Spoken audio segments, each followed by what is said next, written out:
for us, but I want to talk about more the year-round training thing because that's a thing right now that everyone's kind of going through. So we've had a couple episodes where we talked about camps. We've talked about figuring out off-season programming, how much should you be on the ice, yada yada.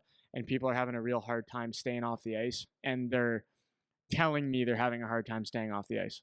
So I want to hear a conversation I had Friday night. Yeah, go. I was talking to a friend of mine who scouts in the NHL. I was with my kid and said, what are you up to now? So back in shape, not touching. Charlie said, I'm not touching the ice too much, just a little bit. Helping out my dad a little bit, getting a few reps and stuff in. And he goes, but I really started up until later. And he just said, I really, really, really wish people would just take the summer off. Yeah. NHL scout. He goes, until you're like OHL, college, and pro, he goes, it's just why? Yeah. So that's just straight from the horse's mouth, as they say. Yeah, the horse's mouth. Yeah. And until I think players that are a little bit older or people that have been through it would know a little bit more. Maybe if you're a parent and you're not as experienced or you haven't done it, then you don't know how much of a beatdown it actually is, man. And so maybe it's harder when you don't have the perspective, and that might be one example of where it helps if you've been through it. But you're just so beat down, man. Even like maybe not when you're 12 necessarily, but it hasn't caught up yet, right? Yeah, but when you get a little bit older, so and it's just good habits, and it even matters less when you're younger, you know. So anyways, I wanted to talk about that a little bit more and just give people a little more ammo if they're unsure or whatever, because Jesus, hey? Yeah, she's raining.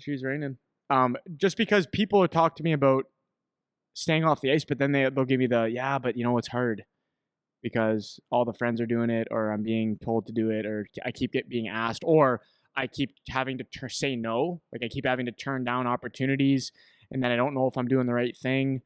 Or you get the FOMO where like the friends are doing it and they don't want to miss out on something. So I want to read this article a little bit, and then you can just interject thoughts, and then we can talk about it a little bit after. Okay.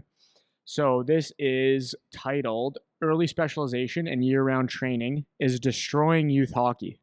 Any particular human wrote that? Josh Levine. Okay. And it's just on like a blog. Okay. So it's not like a scientific paper or anything, but it's just like a thought. Good perspective. So sure. Okay, here we go. So this is to the article now. Today's hockey culture is damaging youth hockey players' future and putting the integrity of our game at risk. Year-round training schedules for the youngest hockey players and the pressure to always do more is not only harming young skaters emotionally and academically, but also athletically. Yet we're constantly told the opposite. Many have argued that early specialization in hockey is required to become elite, and they couldn't be more wrong. Early specialization is when a player, prior to puberty, decides to completely focus his or her efforts on one sport and engages in high amounts of repetitions, monotonous, deliberate training regimens designed to maximize skill development. The problem with early specialization in hockey and in many team sports, however, is that it is harmful at young ages, causing a host of problems and hindering athletic development. Anything yet? For me, the big thing is for people that say you got to do it because that's what the rest of the world is doing. Yeah. Yes. Okay. Let's say that might be true, but you don't need to do it at 8. When do you need 8, 9, 10? I'm not saying you have to do it, but I'm saying like for the people that would argue that if you look around, the best players do it. I think that first of all, that's. Do you mean do it as like all year round training? Do it? Yeah. On the ice all the time. Yeah. Look at Connor Bedard, look at McDavid, but those are those guys anyways. Yeah. And what was I going to say about that? But the point is it's not necessary at 6, 7, 11, 12, 13 even. Once you start getting to, I'm not even saying 14 is the right age, but when you get in your teenage years and you can focus on, you've hit puberty, you can focus on, okay, I want to train this, not just generic stuff like, I need to work on skating, I need to work on shooting and specific things, then it makes more sense because I think your brain is like, makes sense of it. Just doing like a whole bunch of drills doesn't really make a lot of sense except you're getting a lot of touches. Yeah, and you know what else is funny too is like even people in hockey, this is why it's important that I want to make sure I word this the right way. If you are trying to maximize your development, whatever that means, so pick your off ice, on ice, whatever, you want to make sure if when you're getting opinions, you ask people who know what development means at whatever age.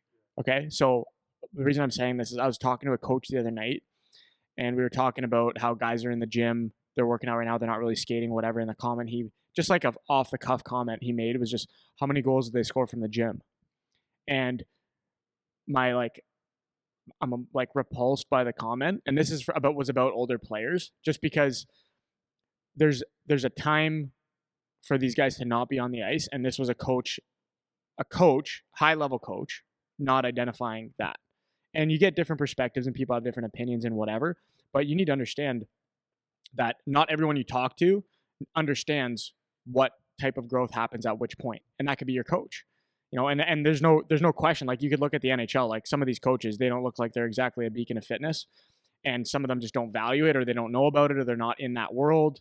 And you can't expect everybody to know about that kind of stuff. But you also need to be aware of that fact is you might talk to one coach who just doesn't really know anything about off ice development or how the body grows or any of this kind of stuff. So it's important to keep that in consideration when you're getting opinions.